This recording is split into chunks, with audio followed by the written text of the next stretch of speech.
अभी हमने विज़िट किया है जो नुकसान हुआ रेडियो पाकिस्तान का यहाँ पेशावर में 9 मई को हमें तफसीलात बताई गई, वो सारी जगह दिखाई गई। तो इस पूरे ब्रीफिंग में मैं ये सोच रहा था कि ये नुकसान किसका हुआ है। क्या किसी का ज़ाती नुकसान था जिसके ख़िलाफ़ वो गुस्से में थे? क्या ये उनका ज़ाती नुकसान था? ये एक कौमी नुकसान है। ये इदारा किसी का ज़ाती इदारा नहीं है, किसी ग्रुप का नहीं है, किसी इंडिविजुअल का नहीं है, ये पूरी कौम का है। ये मेरा भी नुकसान है, ये आपका भी नुकसान है और ये हर शख्स का, हर पाकिस्तानी का नुकसान है।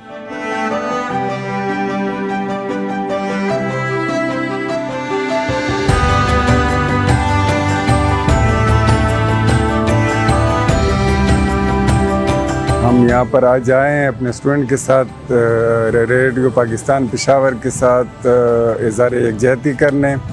और हमने फुटेज में तो देखी थी, हमें तो इतना अंदाज़ा नहीं था कि इतना ज़्यादा नुकसान हुआ, लेकिन यहाँ आकर रियली हमें बहुत दुख हुआ है। और ये सारे वाक़यात देखकर और करके हम अपने नौजवान नस्ल को क्या पैगाम दे रहे हैं?